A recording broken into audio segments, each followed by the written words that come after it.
अस्सलाम वालेकुम नाज़रीन। इलेक्शन 2013 के खुसूसी ट्रांसमिशन तहत इस्लामाबाद के पोल सेंटर में मां सिकंदर हुलियो।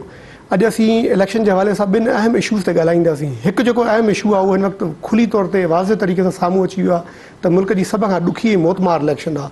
अगरि 11 अप्रैल खां 11 मई ताईं जो सफ़र असीं ॾिसूं त हिन महिल ताईं अञा 5 ॾींहं 11 मई जे अंदरि पिया आहिनि, पर उनजे बावजूदु 42 मुल्क में हमला थिया आहिनि, बशमूल अॼु जेको 43 हमलो थियो आहे कराची जे अंदरि ANP जो उम्मीदवार जे मथां, त उनमें 70 खां वधीक माण्हू मारिजी विया आहिनि ऐं 3 उम्मीदवार बशमूल अॼोको जेको उम्मीदवार आहे कराची वारो ऐं 350 खां माण्हू वधीक ज़ख़्मी थिया आहिनि। इन सॼे जेको सिक्योरिटी चैलेंज आहे हिनखे मुंहुं ॾियण जे लाइ इलेक्शन कमीशन में कल्ह तमामु वॾा इजलास थिया ऐं आर्मी जे 70,000 जवाननि जी डिप्लॉयमेंट हूंदी थ्रू आउट कंट्री, जेको इंश्योर कंदा इलेक्शन जे ॾींहं खे फ्री फॉल पोल थी। पर ॿी जेका इस्लामाबाद में अहम डेवलपमेंट थी आहे ऐं तमामु अनफॉर्चुनेट आहे ऐं बदकिस्मती आहे उहा इहा त मोहतरमा जे केस जे अंदरि जेको FIA चालान पेश करणो हो, अॼु उनखे जेको सरकारी वकील जेको प्रोसिक्यूटर हो चौधरी जेको ज़ुल्फ़कार हो, उनखे अॼु G9 जे इलाइक़े में सुबुह जो मारियो वियो आहे। ऐं हिकु हफ़्तो अॻु पोएं हफ़्ते असीं ॻाल्हायोसीं त हिकु हफ़्तो अॻु जनरल मुशर्रफ जो मोहतरमा जे केस जे अंदरि बाज़ाब्ता गिरफ़्तारी अमल में आई ऐं अॼु बाज़ाब्ता हिकिड़ो चालान पेश थियणो हो। त इन्हनि ॿिन्ही इशूज़ खे मिलाए असीं ॾिसंदासीं त इलेक्शन ते हुनजो कहिड़ो असरु बीहे थो, छा सूरत बीहंदी। मूंखे अॼु स्टूडियो में जॉइन किया के तारफ़ जो मुताज न इंतहाई मुल्क जो नामियारो सहाफ़ी ऐं तव्हांजे साम्हूं बार बार असांजे प्रोग्राम ईंदो बि रहियो आहे जनाब एजाज़ अहमद साहब। एजाज़ साहब महिरबानी तव्हांजी हीअ जॉइन करणी स्टूडियो में। हीअ जेको मुल्क जे अंदरि टेरर जी वबा आहे, तव्हां ॾिठो त हाणे जंहिं वक़्तु प्रोग्राम हलायूं पिया रिकॉर्ड पिया कयूं उन वक़्तु पे कराची में हमलो थियो ANP जो उम्मीदवारनि जे मथां, त हेतिरो वॾो चैलेंज आहे उहो तव्हांखे सम्झ में अचे पियो त ईंदड़ जेके अञा 5 ॾींहं बचिया आहिनि या 6 ॾींहं उन्हनि में इनखे जेके रिलेवेंट अथॉरिटीज़ आहिनि इदारा आहिनि उहे टैकल करे सघंदा? न, मां सम्झां थो त पाकिस्तान जे स्टेट जे अपरेटिस जी मूंखे नथी लॻे कैपेसिटी एतिरी जेको हेतिरनि ॾींहंनि में न करे सघिया। वॉर ऑन टेरर हले थी 11-12 सालनि खां, उन दौरान जेको आहे न क़ाबू करे सघिया। पार्लियामेंट मौजूदु हुई, सभिनी पार्टियुनि उनखे पहिरियों दफ़ो इन वार खे ओनरशिप ॾिनी, उनजे बावजूदि बि उहे ख़ातिर ख़्वाह नतीजा हासिल न थी सघिया। ऐं बदकिस्मती इहा आहे असांजे मुल्क जी त असांजूं कुझु सियासी धुरियूं ऐं मज़हबी धुरियूं उहे खुलम खुला जेको हिकिड़ो इहो माइंड सेट आहे इंतिहा पसंदि, शिदत पसंदि या गरोह आहिनि मुख़्तलिफ़, उन्हनि जी मालिकी बि कनि था, सरपरस्ती बि कनि था, पॉलिटिकली उन्हनि जी ओनरशिप जेको आहे उहा बि कनि था। त जेसिताईं इहा शइ बरक़रार रहंदी तेसिताईं कॾहिं बि इन में घटिताई न ईंदी। ऐं स्टेट ते बि तव्हां अगरि ॾिसो त माज़ी में कश्मीर जिहाद या अफ़गान जिहाद जे मौक़े ते ख़ुदि स्टेट जेको आहे उहो जिहाद कराइण जे लाइ उकसाईंदी रही। ऐं इहा बि बदकिस्मती आहे त ज़ियाउल हक़ जेको हिकिड़ो डिक्टेटर हुयो उन चयो त जिहाद कयो, इहो क़ौम जे ऐं रियासत जे मफ़ाद में आहे। ॿियो डिक्टेटर आयो, उन चयो त न, जिहाद जेको आहे इहो ग़लति आहे या दहशतगर्दी आहे। त ज़ाहिर आहे त इहे जेके माण्हू पालिया स्टेट उहे ग्रोह हुया, उहे काॾे वेंदा? उन्हनि खे पैसो त अॼु बि कंहिं न कंहिं सूरत में स्टेट एक्टर ॾियनि था, पोइ उहो चाहे कहिड़ी बि शक्ल में उन्हनि जी हुजे। जेके माण्हू अफ़गानिस्तान में मुआ या कश्मीर में मुआ, उन्हनि माण्हुनि जे फैमिलीज़ जे अकाउंट में अॼु बि पैसा सरकार जे खाते में वञनि था, हिकिड़े मख़सूस इदारो जेको आहे इंटेलिजेंस इदारो उन जे अकाउंट में वञनि था। त अहिड़े माहौल में जॾहिं तव्हां हूंदव त डेफिनेटली का बहितरी जो इम्कान त कोन्हे। ऐं ख़ुदि हिन वक़्तु जेका सिचुएशन आहे सॼे मुल्क में लॉ एंड ऑर्डर जे हवाले सां बिलख़ुसूस 3 पार्टियुनि जी, जंहिंमें पाकिस्तान पीपल्स पार्टी, अवामी नेशनल पार्टी ऐं मुतहदा क़ौमी मूवमेंट 4-5 ॾींहनि खां मुसलसिल रड़ियूं करे रहिया आहिनि, बिल्कुलु प्रेस कॉन्फ्रेंसिस करे रहिया आहिनि। त इन्हनि 3 जमातुनि खे टारगेट कयो वियो आहे ऐं हू इहो बि चवनि था त जेका ईंदड़ पार्लियामेंट हूंदी उन में जेके लिबरल ऐं सेक्युलर फोर्सिस आहिनि उन्हनि खे जेको आहे त उहो थोरो पुठिते धिकियो वञे ऐं जेके राइट विंग जा लाइक माइंडेड माण्हू आहिनि उन्हनि खे जेको आहे हिकिड़ो स्पेस ॾिनो वञे त जीअं उहे अॻिते अचनि ऐं त उहे अची उन्हनि जी मालिकी कनि अची पार्लियामेंट में। तो इहो डेफिनेटली के तमामु हिकिड़ो वॾो सेटबैक हूंदो जेकॾहिं ईअं थिए थो। हिन महिल बि तव्हां ॾिसो त खुलेआम कंपेन नथा हलाए सघनि। MQM ठीकु आहे, हैदराबाद में हिकिड़ो जलसो कयो, पर एतिरी फुल एक्टिविटी पीपल्स पार्टी जा उन जा ॿिया बि रीज़न आहिनि त कुझु उन्हनि जा माण्हू ॼाण गिलानी साहब न आयल आहे मखदूम साहब पंहिंजे इलेक्शन में फाथल आहे त हिकिड़ी सेंट्रल लीडरशिप कोन्हे का, उहो ख़ौफ़ बि आहे, सिक्योरिटी जो इशू बि आहे डेफिनेटली, जंहिंजे करे जेको आहे अच्छा एजाज साहब ही जेको विच ते जो टे पार्टीज़ बार बार इहो चयो पियो त असांखे कॉर्नर कयो पियो वञे, उनखां पोइ जनरल कियानी 3 अप्रैल ते हाणे योम शोहदा में ख़िताब कयो, हुन चयो त 11 मई ते इलेक्शन थींदी, उनखां पोइ ॿ ॾींहं असां ॾिठो त मुल्क जे अंदरि कुझु सूरत हाल थोरी रिलेटिवली बहितर नज़र आई। कल्ह हिते इलेक्शन कमीशन जे अंदरि ख़ुदि जेको आर्मी कमांडर्स उनखां अॻु में प्लान खे बि फाइनल कयो आहे त 70,000 आर्मी डिप्लॉयमेंट थी थ्रू आउट कंट्री, ये ज़ाहिर आहे उन कंदा मामिलो, पर उनजे बावजूदि असां अॼु ॾिठो त वरी अटैक्स उहे जारी आहिनि उमेदवारनि वारनि ते। हीअ सॼी आर्मी हमेशह बैकअप में ईंदी आहे, उहा ईंदी उन पोल डे ते, पर हीअ जेके 5-7 ॾींहं पिया आहिनि इहो मामिलो कीअं मैनेज थींदो? ॾिसो उहो त ज़ाहिर आहे इलेक्शन कमीशन बि पंहिंजे कंध मां इहो मामिलो कल्ह उन्हनि चई छॾियो त इहो केयरटेकर गवर्नमेंट जो जॉब आहे। हालांकि सुप्रीम कोर्ट चवे थी त मुल्क में जे पुरअमन इलेक्शन कराइण इलेक्शन कमीशन जी ज़िम्मेदारी आहे। इलेक्शन कमीशन थी चवे त न इहा हुकूमत जी ज़िम्मेवारी आहे, फेडरल गवर्नमेंट थी चए न इहा सूबनि जी ज़िम्मेवारी आहे। भाई ठीकु आहे उहो आहे, पर उनखे कोऑर्डिनेट केरु कंदो? उनजो ज़ाहिर आहे त एग्ज़ीक्यूटिव अथॉरिटी त मौजूदु आहे न, उन्हनि खे जेको आहे हिक ॿिए ते इल्ज़ामबाज़ी जे बदिरां ऐं इन्हनि इदारनि खे बहितर करणु घुरिजे। जेसिताईं ताल्लुक़ु आहे आर्मी जी डिप्लॉयमेंट जो, त आर्मी जी डिप्लॉयमेंट जीअं तव्हां चओ त पोल डे ते थींदी, पोलिंग खां हिकिड़ो ॾींहुं अॻु में ऐं वधि में वधि हिकिड़ो ॾींहुं पोइ ताईं, त उहे 3 ॾींहं त हूंदा, पर उन्हनि पोलिंग ते जेको तशद्दुद थींदो उनखे हू रोकण जे लाइ उन्हनि जो मैंडेट हूंदो। बाक़ी जेके ही धमाका थियनि था मुल्क में, इन जे लाइ बि त ज़ाहिर आहे हेॾा वॾा सिक्योरिटी अपरेटस आहिनि, इंटेलिजेंस एजेंसीज़ आहिनि, उन्हनि जा रिसोर्सिस आहिनि, अरबें रुपया उन्हनि ते ख़र्च था थियनि, त उन्हनि खां बि त पुछणु घुरिजे त आख़िर इन में जेको आहे त नाकामी जो ज़िम्मेवार केरु आहे? अच्छा सभु केयरटेकर गवर्नमेंट 2 महीननि जी फिनॉमिना आहे, हाणे आई आहे, पर जेके इदारा आहिनि उहे तव्हां चओ पिया उहे त सारा इन प्लेस आहिनि, उहे छा पिया कनि? बिल्कुलु असल उन्हनि इदारनि ते बि इहो सुवाल आहे त असां जेको हिन महिल ताईं हिकिड़े सिक्योरिटी वेलफेयर स्टेट वारे कंसेप्ट ते पॉलिसीज़ ठाहींदा रहिया आहियूं ऐं इन्हनि खे हिकिड़ो स्याह सफ़ेद जी सभु कुझु उन्हनि खे इजाज़त रही आहे।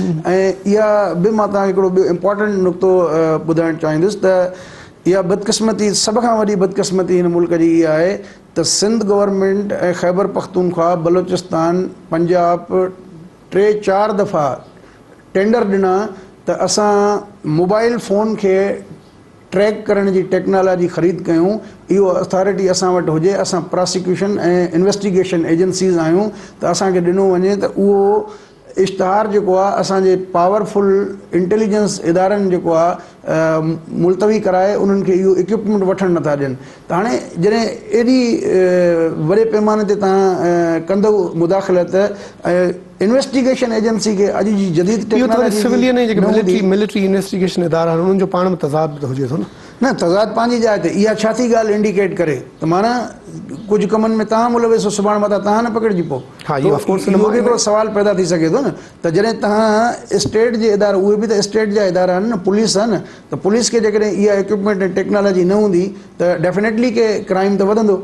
ऐं जीअं तव्हां ॾिठो कराची में CCTV फुटेजिस जा बि कुझु जायुनि ते आया त उहो सिस्टम ई नाकारा कयो वियो, त पोइ उन में पॉलिटिकल पार्टीज़ बि इन्वॉल्व हुयूं कुझु जायुनि ते, कुझु केसिस में, ऐं कुझु केसिस में इंटेलिजेंस एजेंसीज़ जो बि रोल हो। इहा वरी बदक़िस्मती आहे साहब त वार एंड टेरर में हेतिरा हज़ारे केस थिया आहिनि, हेतिरा सारा हज़ारे माण्हू शहीद थिया आहिनि ऐं लॉसिस थिया आहिनि, पर को बि केस हिन महिल ताईं नुक़्ते अंजाम ते पहुचंदे असांखे नज़र न आयो। बिल्कुलु 40,000 माण्हू जेको आहे इन में शहीद थिया आहिनि, सॼी वार जो शिकार थिया आहिनि, ऐं उन्हनि मां बिल्कुलु तव्हां सही था चओ त हिकिड़ो बि केस जेको आहे उहो ट्रेस आउट न थियो आहे। ऐं उन में तोड़े तव्हां हाई प्रोफाइल केसिस में अगरि ॾिसो त मोहतरमा जो केस आहे, उनखां अॻु में जेको उन ते अटैक थियो कराची में, उनजो अञा ताईं का पतो न पियो। उनखां पोइ उनजो मर्डर थियो रावलपिंडी में, उनजो अञा ताईं को पतो न पियो त भई सिलसिलो किथे पहुतो। बैतुल्ला महसूद ते हणी आहे, जॾहिं उहो मरी वियो उनखां पोइ चयो त बाबा बैतुल्ला महसूद हो, बाबा उनजे पोयां केरु हो, उनजा प्लॉटर केरु हुआ, सपोर्टर केरु आहे, फैसिलिटेटर केरु आहे, फाइनेंसर केरु हुआ, त उहो को हिकिड़ो माण्हू त न हूंदो न। ज़ाहिर आहे उनजे पोयां इदारो इहो ई बैतुल्ला महसूद जेको आहे न्यापा पियो मोकिले बीबी खे त भई असां जेको कराची वारो हमिलो आहे उन में असांजो को हथु कोन्हे ऐं असां औरत खे मारणु जेको आहे त उहो ग़लति सम्झंदा त डेफिनेटली। त उन में इहे शयूं जेको आहे त 5 साल पीपल्स पार्टी इक़्तिदार में रही ऐं सभिनी खे एक्सपेक्टेशन हुई त इहो 5 साल वॾो पीरियड आहे, त उन में प्रोसिक्यूशन थिए आहे प्रॉपर, जेका के न थी सघी। अच्छा तव्हां मोहतरमा जे केस जी ॻाल्हि कई, मोहतरमा जे केस में अॼु इस्लामाबाद में हिकिड़ो वॾो ख़तरनाक इवेंट बि थियो आहे। हीउ जेको प्रोसिक्यूटर हो FIA जो चौधरी ज़ुल्फ़कार, उहो ज़ाहिराज मोहतरमा जे केस जे अंदरि जनरल मुशर्रफ खे जेको उन गिरफ़्तार कयो हफ़्तो अॻु, बाज़ाब्ता चालान पेश करणु हुओ, उनखे बिल्कुलु ॾींहुं ॾिठे जो गोलियूं हणी क़तल कयो आहे। बिल्कुलु। कहिड़ियूं फोर्सिस आहिनि तव्हां सम्झो पिया उहे चाहिनि पियूं त इहो केस कंहिं तरफ़ न वधे? ॾिसो, चौधरी ज़ुल्फ़कार खे अॻु में बि थ्रेट हुया तमामु वॾा। ऐं ही चौधरी ज़ुल्फ़कार उहो माण्हू आहे जेको मुंबई हमलनि जे केस जे इन्वेस्टिगेशन जे सिलसिले में इंडिया बि वञी चुको हो ऐं हाणे रिसेंटली हुनखे वरी ॿीहर वञिणो हुयो ऐं उते अजमल कसाब जेको मुंबई अटैक्स में हुयो उनजी जेका डेड बॉडी जी पोस्टमार्टम कयो उन डॉक्टर खे इन्वेस्टिगेट करणो, तमामु वॾो trained जंहिं professional मैजिस्ट्रेट जेको बयान कलम बंदि कया उनखे एविडेंस रिकॉर्ड करणो हुयो ऐं प्लस हिते जेके पकड़ियल आहिनि लश्कर तैयबा जा माण्हू ज़कीर रहमान लखवी ऐं प्लस ॿिया जेके अञा बि जेल में आहिनि उन्हनि जी बि पेशी ॿ टिनि ॾींहंनि में थियणी हुई ऐं प्लस जेको आहे जनरल परवेज़ मुशर्रफ जो वारो जेको मामिलो आहे उहो बि अॼु उते हुनजी ज़मानत जी दरख़्वास्त लॻल हुई। डेफिनेटली की ही उते पहिरीं बि अपोज़ कंदो रहियो आहे उनजी ज़मानत खे ऐं मोहतरमा जो केस। त इहे सभु एलिमेंट जेको आहे इन में इन्वॉल्व आहिनि। ज़ाहिर आहे त हिन वक़्त ताईं का बि अहिड़ी शइ साम्हूं न आहे जंहिंजे बुनियाद ते वसूख सां चई सघिजे, पर डेफिनेटली लॻे ईअं थो त हिन में उहे ई नॉन स्टेट एक्टर मुलविस थी सघनि था जेके इन कलदम पाबंद तंज़ीमुनि जे थी सघनि थियूं। अच्छा, जनरल मुशर्रफ जे हवाले सां जा सभु हिकिड़ियूं ॿियूं डेवलपमेंट्स थियूं। पेशावर हाई कोर्ट हुनखे ताहयात डिस्क्वालीफाई कयो आहे, नाल करार ॾिनो आहे इलेक्शन तां। हालांकि हुन ते कई लीगल जेके एक्सपर्ट्स आहिनि सवाल पिया उथारनि त अञा हुनजो केस प्रोसिक्यूशन में आहे, हुनजे बारे में इन रायत नथो पहुची सघिजे। नंबर ॿियो इहो त हुननि बुनियादु ठाहियो आहे 3 नवंबर 2007 वारी इमरजेंसी, पर उते बि हिकिड़ो सवाल पियो अचे त 12 अक्टूबर 1999 ते जेके तव्हांजा फाज़िल जज आहे उहा ई जुडिशरी खे हिनखे फॉर्म हुनखे लीगल कवर ॾेई चुकी आहे। त मुशर्रफ जो केस बि ख़ुदि हिकिड़ो वॾो मुल्क में सवाल आहे हिन वक़्तु। बिल्कुलु आहे ऐं काफ़ी माण्हुनि जा बशमूल अदलिया जा पर था सड़नि पिया फौरी तौर ते इन मामले खे खणण जे लाइ। हालांकि इन जे लाइ त कंहिं सबूत जी ज़रूरत कोन्हे। क्राइम त पंहिंजी जाइ ते थियो त आइन मुअतिल थियो, जज घर बीड़ा थिया, उन्हनि खे नज़रबंदि कयो वियो। त हिन महिल ताईं जजनि जे नज़रबंदी वारे मामले ते त ठीकु आहे, तव्हां उनखे केस बि खयो, सभु कुझु कयो, पर जेको एॾो वॾो क्राइम आहे जंहिंजी सज़ा मौत आहे, बग़ावत जेका कई हुन आइन टोड़ियो आहे आर्टिकल 6 तहत जेको आहे उनजी सज़ा मौत आहे, उन पासे जेको आहे कोई का पेशरफ़्त न थी आहे। त डेफिनेटली इन ते थियणु घुरिजे ऐं स्टेट जेको आहे ज़ाहिर केयरटेकर गवर्नमेंट त चई छॾियो असां न कंदासीं, जेका नई गवर्नमेंट ईंदी उहा अची करे हाणे ॾिसूं।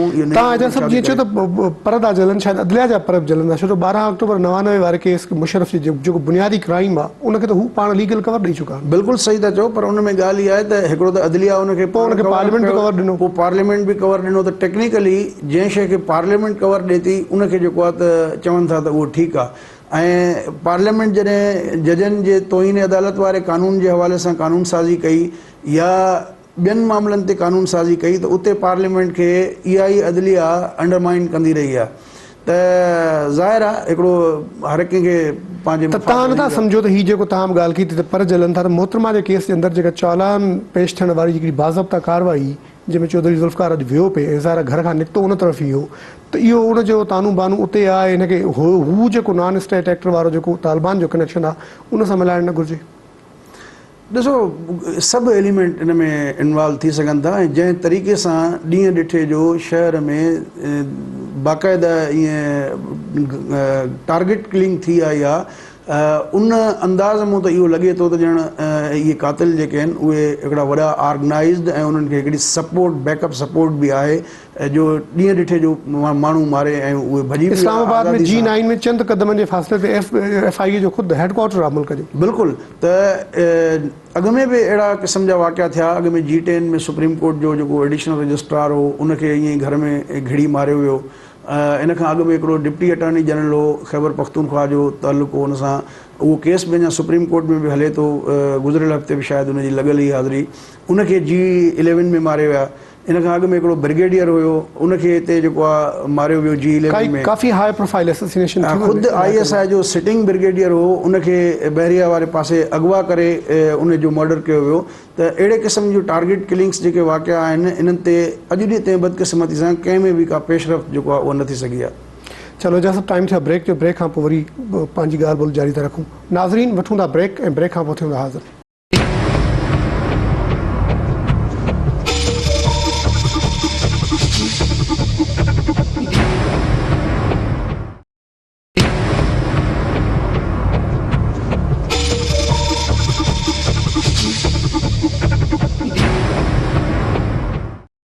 वेलकम बैक नाज़रीन।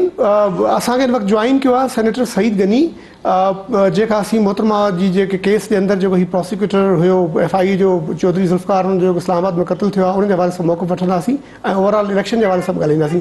अस्सलाम वालेकुम सेनेटर साहब। जी वालेकुम अस्सलाम। सईद साहब, ही छा पिया सम्झो, ही जेको मोहतरमा जे केस के अंदर जेको FIA जो प्रोसिक्यूटर हो चौधरी ज़ुल्फ़िकार, अॼु सुबुह जो हुनजी हलाकत थी आहे G9 जे इलाइक़े में, तव्हां हिन कीअं पिया ॾिसो? सही मां सम्झां थो त ही इंतहाई अहम माण्हू हुयो मोहतरमा जी केस इन्वेस्टिगेशन में, ऐं चौधरी ज़ुल्फ़िकार साहब जेको त काफ़ी अर्से खां केस सां जुड़ियल हुयो। हिन खां अलावा हिन इंतहाई सीरियस क़िस्म जा जेके एविडेंस अदालत में पेश कया हुआ, ऐं जेतिरी मां सम्झां थो तफ़सील चौधरी साहब खे ख़बर हुई, शायदि हाणे ॿियो जेकॾहिं को नओं माण्हू ईंदो त हुनजे लाइ ॾाढो डिफिकल्ट थींदो केस खे ओड़े नमूने सां हलाए सघे जीअं हलायो।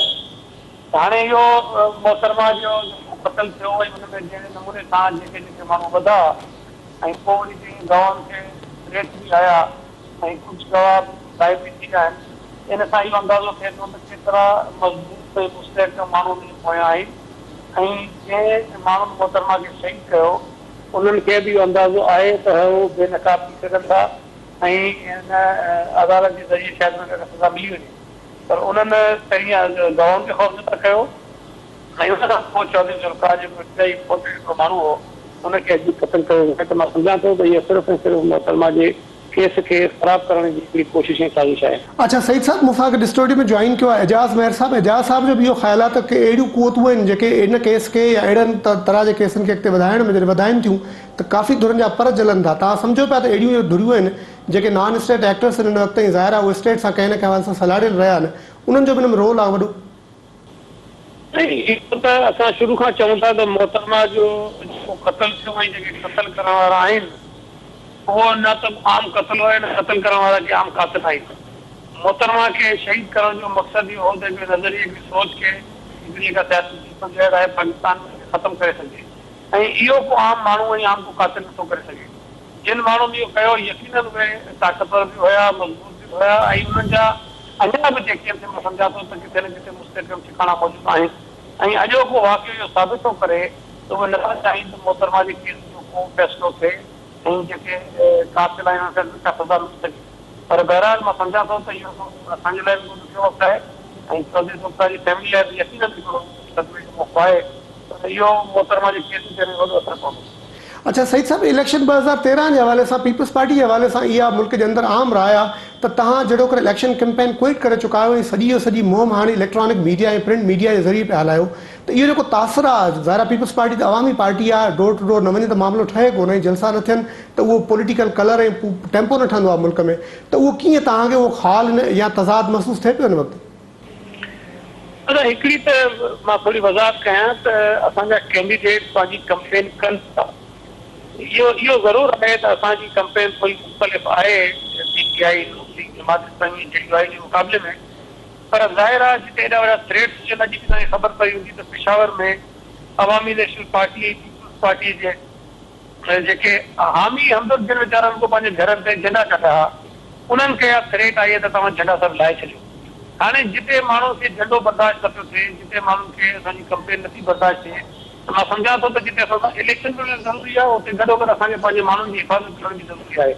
त इहा पीपल्स पार्टी जी कमिटमेंट आहे जो इन सूरत हाल में त असां इलेक्शन लड़ंदासीं। हालांकि असांखे यकीन आहे, महसूसु थिए पियो त असांखे लेवल प्लेइंग फील्ड अवेलेबल न आहे, पर बहरहाल असां हिन इलेक्शन में पार्टिसिपेट कंदासीं इंशाअल्लाह ताला। असांखे हिन मुल्क जे माण्हुनि खे उमेद आहे जेके साम्हूं हाणे हिकिड़ो वाज़े हिकिड़ो डिवाइड अची वियो आहे त कुझु पार्टियूं अहिड़ियूं आहिनि जिन जे लाइ दहशतगर्द जी दिलि में हमदर्दियूं आहिनि ऐं कुझु पार्टियूं अहिड़ियूं आहिनि। अच्छा सईद साहब, मुंहिंजो आख़िरी सवाल आहे तव्हां खां त हीउ जेको 4-5 ॾींहंनि खां तव्हां पीपल्स पार्टी MQM ANP चवंदी रही आहे जेके तव्हां लेफ्ट विंग जूं पार्टीज़ आहियो, उन्हनि खे ज़ाहिर जेका राइट विंग आहे मुल्क जी जंहिंजो इशारो PTI PMLN मज़हबी धुरनि ॾे आहे, उहे ऐं बाक़ी फोर्सिस तव्हांखे बिल्कुलु कॉर्नर करे रही, उन इलेक्शन मुश्किल थी रही आहे, त ज़ाहिर आहे उहो वरी हाणे तव्हां सम्झो पिया त कुझु हुन में बहितरी आई आहे या अञा तव्हां अंडर प्रेशर आहियो राइट विंग जी तरफ़ खां? न, बहितरी त अञा कोन आई आहे, ऐं मां सम्झां थो अॼु जेको पेशावर में वरी डेवलपमेंट थी आहे, ANP जो कैंडिडेट कराची में क़त्ल थी वियो आहे, त सूरत हाल त उहा आहे, पर ज़ाहिर असां पार्टियुनि खे बावजूदि पंहिंजे इख़्तिलाफ़ात जे असां अॼु बि मुख़्तलिफ़ तकनि ते पंहिंजा साम्हूं बीहारिया आहिनि, पर जेको टारगेट हींअर आहे मां नथो सम्झां त हिकिड़ी पार्टी आहे, हिकिड़ी सोच, हिकिड़ो नज़रियो आहे। इन करे असां जेकर हुन सोच खे हिन मुल्क में वधाइणु चाहियूं था ऐं दहशतगर्द जो ख़ौफ़ ऐं दहशत खे ख़तमु करणु चाहियूं था, त इहा पीपुल्स पार्टी जेकी पार्टी हुननि जी ज़िम्मेदारी आहे त माण्हुनि जो हौसलो ॾियनि ऐं माण्हुनि जे साम्हूं इंतज़ारु कनि। असां इन दहशतगर्दनि जे साम्हूं अॼु बीठल आहियूं। इहा हिकिड़ी ज़रूरी शइ हुई जेको मां सम्झां थो त ज़बरदस्त डिसीजन हुयो त टेई जमातूं गॾु बीह करे उन्हनि दहशतगर्दनि खे चैलेंज कनि ऐं उन्हनि खे ॿुधाईं त तव्हां चाहियो था त असां मैदान छॾे वञूं था, मैदान कोन छॾींदासीं। अच्छा सईद साहब, वेंदे हिकिड़ी ॻाल्हि तव्हां खां, हीअ जेको काफ़ी असांजी तज्ज़े निगारनि ऐं एनालिस्टनि सां ॻाल्हि थी आहे, हू चवनि पिया त इहो जेको टेक आहे त राइट विंग पार्टीज़ ऐं लेफ्ट विंग पार्टीज़ इहो मुनासिबु कोन्हे को जेको अॼुकल्ह Peoples Party ANP MQM use पियूं कनि, छो जो इहे टई धुरियूं कंहिं न कंहिं तरीक़ेकार सां ऐं कंहिं न कंहिं स्टेज ते राइट विंग जे पार्टियुनि सां वेहंदियूं रहियूं आहिनि। हू के लेफ्ट जा इन तरह जा माण्हू न आहिनि जो हुनखे पंहिंजो पाण गॾु ईअं लेबल करे पाण खे बिल्कुलु राइट लेफ्ट विंग जूं सेक्युलर लिबरल पार्टियूं करार ॾियनि। शइ ते त खणी वॾी डिबेट थी सघे थी त केरु लेफ्ट में आहे केरु राइट में आहे। ऐं इहा तव्हांजी ॻाल्हि कयां त ठीकु आहे त जेके जमात खणंदा बि रहिया आहियूं, असां वग़ैरह रही रहूं था, पर जेका हाणे सिचुएशन डेवलप थी रही आहे, मां इहो कोन थो चवां त नवाज़ लीग वारा पिया दहशतगर्दनि खे चवनि या PTI पिया चवनि, पर जेका सूरत हाल डेवलप थिए पई, जेको कुझु तालिबान ऐं ॿिया दहशतगर्द तंज़ीमूं कनि पयूं, उन जा 4-5 पार्टियूं आहिनि जिन खे इजाज़त आहे त पंहिंजी कंपेन हलाए सघनि था ऐं माण्हुनि खे उन्हनि बार बार इहे चीज़ कराई त तव्हां हिन जे जलसे में खुले कुझु कोन चवंदा। ऐं ॿिए पासे ॿिनि पार्टियुनि खे टारगेट कनि था, पर हाणे डिवाइड त बातचीत थी वई आहे न। हिकिड़े पासे उहे पार्टियूं आहिनि जिन खे दहशतगर्द नथा चाहिनि त इक़्तिदार में अचनि, ऐं ॿिए पासे उहे पार्टियूं आहिनि जिन खे चाहिनि था त इक़्तिदार में अचनि। हाणे इहो फ़ैसिलो त हुन मुल्क जे माण्हुनि खे करिणो आहे। हाणे केरु लेफ्ट में केतिरो आहे, राइट में केतिरो, इहा अलॻि डिबेट आहे, हिन ते मां वरी ॿुधाए सघुं। चलो महिरबानी सईद गनी साहब, तव्हांजी वॾी महिरबानी, थैंक यू। अच्छा एजाज़ साहब, हीअ जेको सईद साहब खां आख़िरी ॻाल्हि पुछीसीं उन खां शुरू था कयूं। हीअ जेको मुंहिंजी काफ़ी एनालिस्टनि सां ॻाल्हि थी असांजे प्रोग्राम में बि, उन खां ॿाहिरि कल्ह नसीम ज़हरा बि, तलत हुसैन साहब असीं ॻाल्हायोसीं, कुझु पॉलिटिशियन ॿिया, हू था चवनि त इहो जेको टेक आहे राइट विंग ऐं लेफ्ट विंग वारो, उन में इहो फिट करणु ऐं स्पेशली ANP त कंहिं हद ताईं रही आहे, पर MQM खे लेफ्ट विंग में ईअं फिट करणु सेक्युलर ऐं लिबरल, इहो टर्म ई मुनासिबु कोन्हे। तव्हां छा था सम्झो? ॾिसो, जेको हुननि जो पॉलिटिकल पोस्चर रहियो आहे उहो त डेफिनेटली इन सां ई मिलंदड़ जुलंदड़ रहियो आहे ऐं कॾहिं बि हू राइट विंग जी पार्टी न रही आहे। MQM ते बि इहो इल्ज़ाम लॻंदो रहियो गुज़िरियल 5 सालनि दौरान त बाबा ही हिकिड़ी शिदत पसंद तंज़ीम आहे ऐं माण्हू मारण में देरि नथा कनि। साॻे वक़्तु पीपल्स पार्टीअ ते बि इहा आङुर उथंदी रही त जेका गैंग वार जे हवाले सां MQM उन्हनि खे इल्ज़ाम मड़ींदी रही। ख़ुदि ANP जेको आहे उन में बि असला माफ़िया ऐं भत्ता माफ़िया जी निगरानी करणु या सरपरस्ती करणु या उन्हनि खे ऑर्गनाइज़ करणु पंहिंजे पॉलिटिकल मक़सदनि जे लाइ, त उन एतबार सां त ही बि शिदत पसंद ज़ुमरे में अचनि थो, इन्हनि जो जेको कैरेक्टर आहे इहो।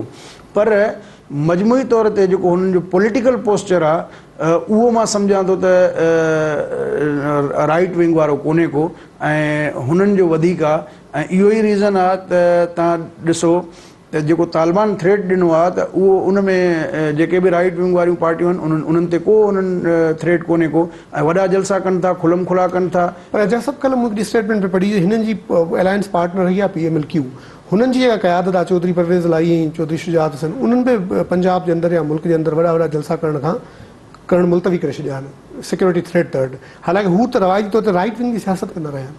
हा, बिल्कुलु कंदा रहिया आहिनि, उहो तव्हां सही था चओ। पर मुस्लिम लीग क्यू जेका आहे उहो जनरल परवेज़ मुशर्रफ जी ठाहियल हुई ऐं उन जी जेका लॻायल ई ताक़त जी सुई उन जे ते हलंदी रही।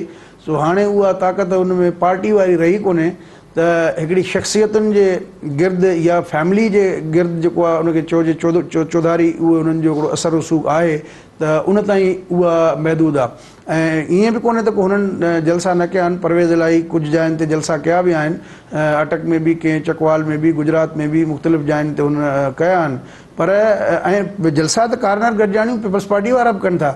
त इन में जेके सही चए पियो त हाणे हल्के वाइज़ कयूं था, नंढे पैमाने ते बिल्कुलु कारनर गॾिजाणियूं ऐं हल्के जी सतह ते त रोज़ उन्हनि जा उम्मीदवार जलसा कनि था ऐं हुननि जी इलेक्शनरिंग कंपेन बि हले थी। ऐं हिकिड़ो जेको एलिमेंट इन में आहे सिक्योरिटी खां अलावा, हीअ त जेको नज़र बि अचे थो सिक्योरिटी हिकिड़ो जेन्युइन रीज़न बि आहे, पर जेके इन्हनि जा मुखालिफ़ आहिनि इन्हनि 3 पार्टियुनि जा, उहे इहो था चवनि त हीउ वॾो जलसो करे नथा सघनि। इन जे करे त इक़्तिदार मां ईंदड़ जेका बि धुर हूंदी आहे त उन तां माण्हू ख़ुशि न हूंदा आहिनि ऐं एक्सपोज़ न थियनि त किथे जेको आहे वॾो जलसो न करे सघिया त उन में जेको आहे हिकिड़ी ॾिठी न थिए ॻाल्हि, उन जे करे जेको आहे हिकिड़ो इहो रीज़न बि थी सघे थो। अच्छा, जैसे ॿियो हिकिड़ो एलिमेंट आहे, हीउ जेको राइट विंग ऐं लेफ्ट विंग तज़ाद आहे, तव्हां ॾिठो हूंदो त 2 हफ़्ता पहिरियां पाकिस्तान पीपल्स पार्टी जेके शिया तंज़ीमूं मुल्क जूं उन्हनि सां बाक़ाइदा इलेक्टोरल अलायंस कयो आहे, त उहे त ज़ाहिर आहे जीअं त आहिनि ई अहल तशियत जे पंहिंजे सेगमेंट खे रिप्रेज़ेंट थियूं कनि, त उहो राइट विंग जो मज़हबी एलिमेंट उन्हनि सां गॾु आहे, त उहे त अलायंस पार्टनर आहिनि इलेक्शन में पीपल्स पार्टी। उहो ॾिसो, इनखे थोरो असां जेको आहे त वधाईंदासीं इन सेंस में त हिकिड़ियूं उहे आहिनि जेके बिल्कुलु, उहो त मौलाना फज़लुर रहमान बि इतादी रहियो आहे सदाईं, ऐं पर मां हिन वक़्तु अॼोके ॾींहुं इलेक्शन जी कैंपेन जी ॻाल्हि त शिया तंज़ीमूं जेके आहिनि उहे हिकु त कलिदम तंज़ीमूं न आहिनि जिन सां हिननि जो अंडरस्टैंडिंग रही आहे ऐं उन्हनि ते का डायरेक्ट को तशद्दुद में मुलविस हुजणु या हिकिड़ो मिलिटेंट विंग रखणु या उन में अहिड़े क़िस्म जी एक्टिविटीज़ में या इंतिहा पसंद लाड़ो या रुझान रखणु उन बेसिस ते जेको आहे त एतिरो उन्हनि जो न रहियो आहे। हाणे जमात अहल सुन्नत आहे, इहा तव्हां जेकॾहिं ॾिसो त उन में अहल सुन्नत जा मुख़्तलिफ़ सेगमेंट्स आहिनि ऐं हिकिड़ो सेगमेंट अहिड़ो आहे जेको हुनजो पावरफुल सेगमेंट आहे, उहो सिपाही साहिबा जो जेको आहे त नओं फेस आहे, नओं चहिरो आहे। त हाणे उहे जेके बैन लॻण खां पोइ उनजी शक्ल त मटिजी वई, ॿी थी वई, डेफिनेटली मटिजी वई, पर उन माण्हू ते मिसाल जी हाणे तारिक आज़म जो मर्डर जो केस हलियो साजिद नक़वी ते, पर उहो अदालत में साबित कोन थियो, एविडेंस न अची कोन हो जंहिं ते हुनखे बाइज़त बरी कयो वियो। त अहिड़े ई तरीक़े सां जेके धुरियूं बाज़ाब्ता तौर ते मिलिटेंट विंग रखी हिकिड़े एक्सट्रीमिज़म यानी इंतिहा पसंदी वारो रुझान रखनि था, नज़रियात रखनि था, त उहा शइ जेको आहे त जेको आहे न आहे। पर मां हिते इहो बि चवंदुसि त पाकिस्तान पीपल्स पार्टी मुस्लिम लीग नून ते त इल्ज़ाम लॻे थो न त मुस्लिम लीग नून जेको आहे उहो कलिदम तंज़ीमुनि सां राब्ते में आहे, तालिबान सां राब्ते में आहे, या इमरान ख़ान ते बि खणी इहो ठीकु आहे, उनखे त तालिबान ख़ान बि चवंदा, पर जंग में पीपल्स पार्टी कलिदम तंज़ीमुनि सां अंडरस्टैंडिंग उन्हनि जी रही आहे माज़ी में बि ऐं हाणे हिन इलेक्शन में बि उन्हनि जी जेको आहे त मजमूई तौर ते सियासी जमातुनि खे जेके बि अहिड़े क़िस्म जो चंद वोटनि जे लाइ तव्हां जेको एग्रीमेंट कयो था ऐं अॻिते जे लाइ अज़ाब थो बणिजे, त इहो रवैयो समूरनि पार्टियुनि खे तर्क करणो पवंदो ऐं ईंदड़ जेका हुकूमत हूंदी उन जे लाइ बि इहो तमामु वॾो चैलेंज हूंदो, दहशतगर्दी ऐं इंतिहा पसंदी खे रोकणु। ऐं कंहिं बि हिकिड़ी जमात जे वस जी ॻाल्हि कोन्हे ऐं जंहिं तरीक़े सां इलेक्शन जा नतीजा हिन महिल ताईं नज़र अची रहिया आहिनि उन हिसाब सां त लॻे थो त हिकिड़ी मखलूत हुकूमत ई ईंदी, कमज़ोर हुकूमत हूंदी, त उन जे लाइ वॾो चैलेंज इहो हूंदो त हू इन दहशतगर्दी ऐं इंतिहा पसंदी खे रोकण जे लाइ छा थी करे, छो त इन मामले में गुज़िरियल पार्लियामेंट पोइ ॻाल्हि मूं पे कई, पोइ नज़रियाती तौर ते इहो मुनासिब न हूंदो चवणु त हीअ राइट विंग जूं लिबरल सेक्युलर जमातूं ज़ाहिर हुननि जो बि इन वक़्तु अलायंस राइट विंग जे बेशक अहले सुन्नत न आहे त ॿी तंज़ीम आहे उन्हनि सां आहे पीपल्स पार्टी बाक़ी धुरनि जो सभिनी जो आहे। मां उहा ई ॻाल्हि कई त तव्हां जेकॾहिं पहिरियों खणंदव त सभिनी जो आहे, कंहिंजो थोरो आहे कंहिंजो घणो आहे, त उहो सभिनी खे सियासी जमातुनि सभिनी खे इहो फ़ैसिलो करिणो पवंदो त इन्हनि जी मालिकी न आहे करणी, इन्हनि खां धार रहणो आहे। ऐं ख़ुदि MQM ते बि इहो कुझु मामलनि में जॾहिं मामला ईंदा आहिनि MQM ते सियासी मामला त 4 मुल्हनि खे वठी फतवा ॾियारींदा रहिया आहिनि, हू बि कंदा आहिनि। पर उहो जंहिं हिकु ट्रेडिशनल पैटर्न बि रहियो आहे जेको अहले तशय्युअ जो वोट आहे उहो घणे भाङे पीपल्स पार्टी खे या इन्हनि धुरनि खे मिलंदो बि रहियो आहे माज़ी में, उहो रहंदो आहे थ्रू आउट कंट्री, हू उनखे कैश पे कंदा रहंदा आहिनि, उन्हनि जो हिकिड़ो आहे सॉफ्ट इमेज हिक ॿिए सां, उहो बि पंहिंजी जाइ ते। पर ॻाल्हि इहा आहे त असांजे मुआशिरे में जंहिं तरीक़े सां हिकिड़ो बिरादरीज़म फैली आहे, ख़ासि करके ज़ियाउल हक़ जे ज़माने खां पोइ इनखे वरी हथी मिली लोकल बॉडीज़ जे इलेक्शन में जेको गैर जमाती बुनियादनि ते सॼो सिलसिलो थियो, त उन सां गॾोगॾु फ़िरक़ेवारियत बि जेको आहे वधी, उनखे बि हवा बाक़ाइदा स्टेट ऑर्गेनाइज़ेशन्स जेको आहे उनखे वधायो। मौलाना फज़ल रहमान ऑन रिकॉर्ड आहे, उन कई दफ़ा मूंसां इंटरव्यू में बि चयो अथई त फ़िरक़े वाराना फ़साद कराइण में मुल्क जे रियासत जे अहम इदारनि जो किरदारु आहे, हुकूमतनि जो किरदारु आहे, उहे पंहिंजे आर्ज़ी मफ़ादनि जे ख़ातिर अहिड़े क़िस्म जा कम पर जा सभी आहे त पैराडॉक्स आहे त उहो मौलाना उन्हनि रियासती इदारनि जो हुकूमतनि जो टूल बि रहियो आहे, हिसो बि रहियो आहे कंहिं न कंहिं हल सां। बिल्कुलु मौलाना साहब उनजी पाण वज़ाहत कंदो। अच्छा टाइम जो ब्रेक खां पोइ थींदा हाज़िर।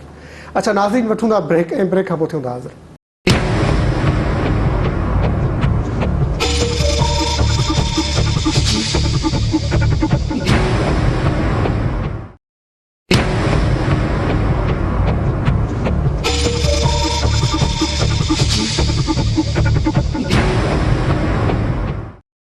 वेलकम बैक नाज़रीन। अच्छा एजाज़ साहब हूअं जेका असीं ॿिन्ही एस्पेक्ट्स ॻाल्हायोसीं मोहतरमा वारे केस में जेका लेटेस्ट अनफॉर्चुनेट डेवलपमेंट थी आहे ऐं ओवरऑल जेका मुल्क में सिक्योरिटी सूरत हाल आहे, पर जेको रिज़ल्ट्स आहिनि उन्हनि जे बारे में ऐं पॉलिटिकल पार्टीज़ जी कैंपेन उहो तव्हांखे कीअं पई नज़र अचे? इलेक्ट्रॉनिक मीडिया ते त बिल्कुलु लॻे पियो त सभु कुझु मतिलबु हिते ई थी रहियो आहे, त ग्राउंड ते छा तव्हांजी पंहिंजी फील आहे, छा पियो थिए उते?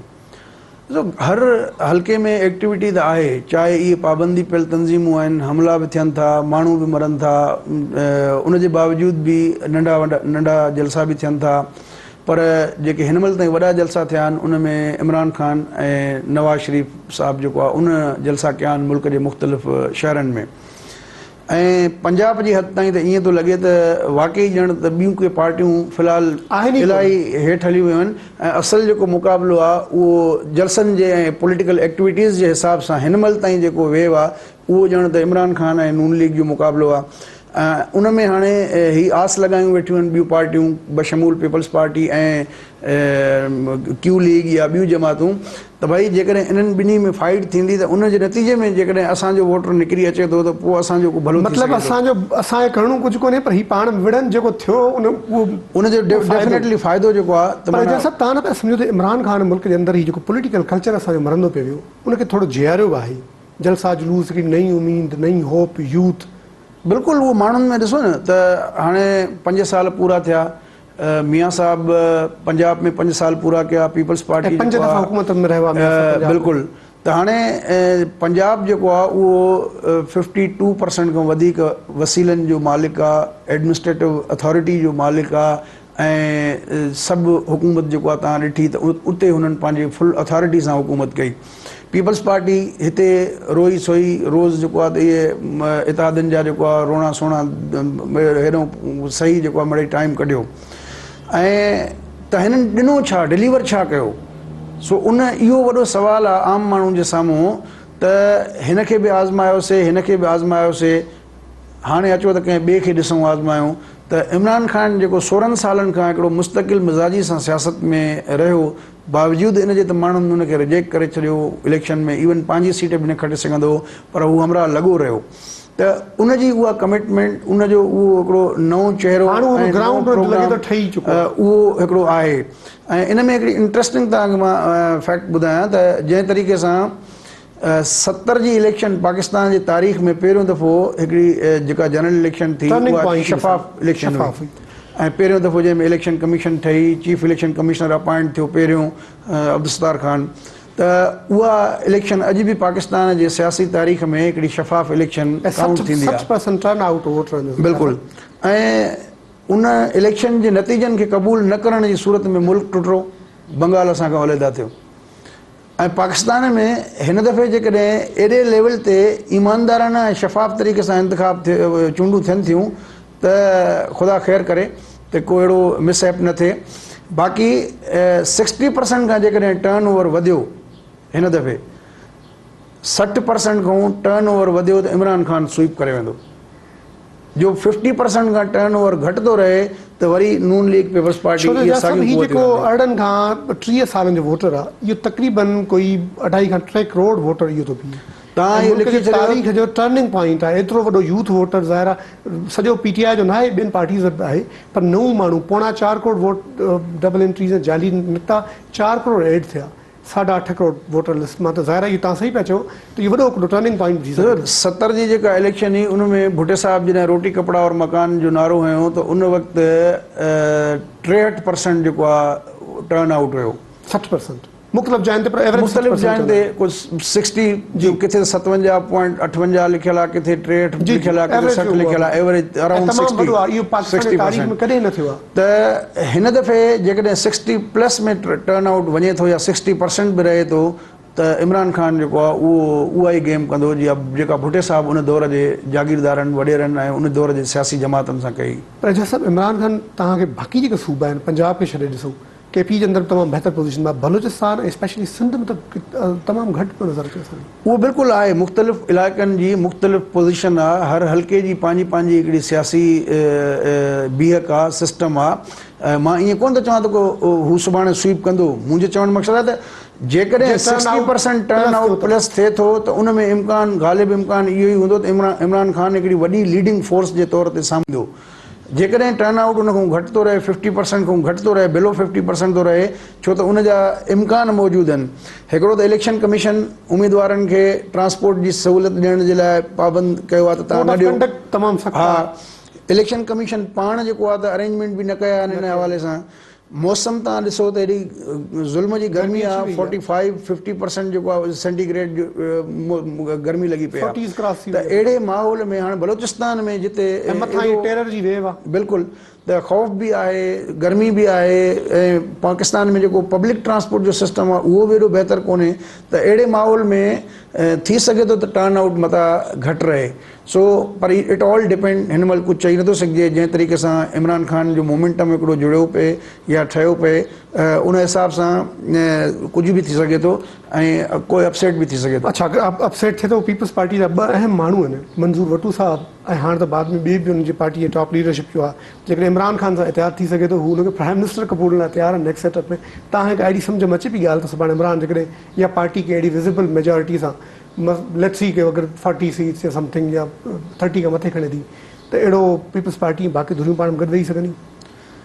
मुंहिंजो ख़्यालु आहे सियासत में ॻाल्हियुनि जा दरवाज़ा त बंदि थींदा ई न आहिनि। ऐं पीपल्स पार्टी जो जेकॾहिं असां रीसेंट माज़ी ॾिसूं गुज़िरियल 5 सालनि वारो, त उन में माना हुननि जेका कमाल जी फ्लेक्सिबिलिटी शो कई, लचक जो मुज़ाहिरो कयो, गारियूं बि खाईंदा रहिया, सभु कुझु कंदा रहिया, पर उन जे बावजूद बि हिकिड़ो हिस्ट्री त ठाही न घटि में घटि उन्हनि। हिन पाकिस्तान जहिड़े मुल्क में कंहिं हुकूमत 5 साल पूरा न कया। भुटे साहिब जी हुकूमत 5 साल पूरा न करे सघी। सिविलियन टू सिविलियन ट्रांज़िशन त थिए पाकिस्तान जी तारीख़ में पहिरियों दफ़ो 5 साल। ऐं अॼु भले माण्हू पीपल्स पार्टी खे कुझु बि चवनि त हुननि महांगाई कई, सभु कुझु कयो, पर इहा शइ तव्हांखे तारीख़ में अमर करे छॾींदी त जेके बि हुननि कयूं, इहो हिकिड़ो तसलसल जेको डेमोक्रेटिक सिस्टम जो आहे, इहा तमामु हिकिड़ी हिननि जे क्रेडिट में वेंदी। न, पर हू त इमरान ख़ान जा सभु चवंदो रहियो आहे त मां अगरि सुभाणे अहिड़ो को मूंखे मौक़ो मिलियो त मां त प्रेसिडेंट ज़रदारी खां कॾहिं कसम न खणंदुसि। बिल्कुलु सही आहे। उहो त इमरान ख़ान जो इहो बि ऑन रिकॉर्ड आहे त हू कंहिंसां बि हुकूमत न ठाहींदो। अपोज़िशन में जेकॾहिं सिंगल लार्जेस्ट पार्टी हुनखे एतिरियूं 172 सीटूं नथियूं मिलनि पंहिंजी जमात जूं, त हू अपोज़िशन में वेहण लाइ तयारु थी वेंदो। त घणा एलिमेंट आहिनि ऐं डेफिनेटली जेकॾहिं इमरान ख़ान खे एॾो स्वीपिंग पावर मिले थो, जीअं मियां नवाज़ शरीफ़ 97 में स्वीप कयो, 2/3 मेजॉरिटी मिली, त अहिड़े क़िस्म जो जेकॾहिं मैंडेट इमरान ख़ान खे मिलियो, पोइ त मामलो तब्दील थी सभु मामलो तब्दील।